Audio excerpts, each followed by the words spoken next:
بسم اللہ الرحمن الرحیم۔ موت کا بیان۔ سوال: کیا موت و حیات دونوں وجودی ہے؟ جواب: ہاں، دونوں وجودی ہے۔ سوال: موت و حیات کس شکل میں ہے؟ جواب: موت حضرت عزرائیل علیہ السلام کے قبضے میں ایک مینڈھے کی شکل میں ہے۔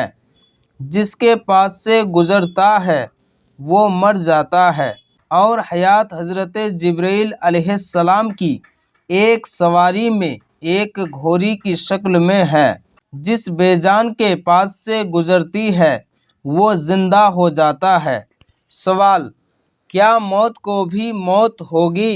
جواب: ہاں، موت کو ایک مینڈھے کی شکل میں جنت و دوزخ کے درمیان لایا جائے گا، اور حضرت یحییٰ علیہ السلام اسے حضور صلی اللہ علیہ وسلم کے سامنے اپنے ہاتھ سے ذبح فرمائیں گے۔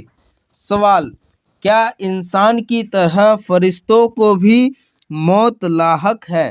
جواب: فرشتوں کے لیے قیامت سے پہلے موت نہیں۔ فرشتے اس وقت مریں گے جب پہلا سور پھونکا جائے گا۔ ملک الموت ان کی روح قبض کریں گے، پھر وہ خود بھی مر جائیں گے۔ سوال: کیا روح کو بھی موت ہوگی؟ جواب: نہیں ہوگی۔ سوال: کیا موت کے وقت تکلیف ہوتی ہے؟ جواب: ہاں، تکلیف ہوتی ہے۔ اس کی کم سے کم تکلیف کی مثال یہ ہے کہ کوئی شخص کانٹے دار شاخ کو اون میں ڈالے، پھر اسے کھینچے تو اس شاخ کے ساتھ اون کا ریشہ ریشہ نکل آئے گا۔ یعنی نزاع کے وقت گویا ہر رگ جاں میں کانٹے چبھتے ہیں اور انہی کے ساتھ روح نکلتی ہے۔ سوال: پھر کیا وجہ ہے کہ اتنی تکلیف کے باوجود مرنے والا پرسکون نظر آتا ہے؟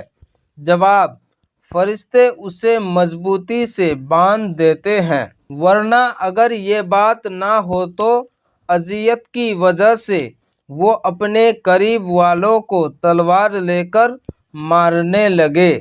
سوال: آدمی کے مرنے کے بعد اسے خوشبو کیوں لگاتے ہیں؟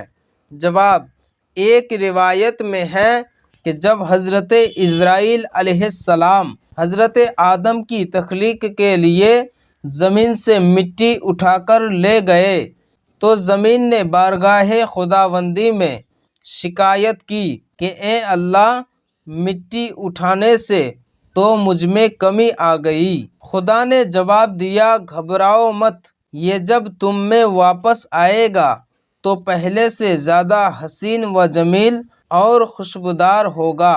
یہی وجہ ہے کہ میت کو عطر و مشک سے معطر کیا جاتا ہے۔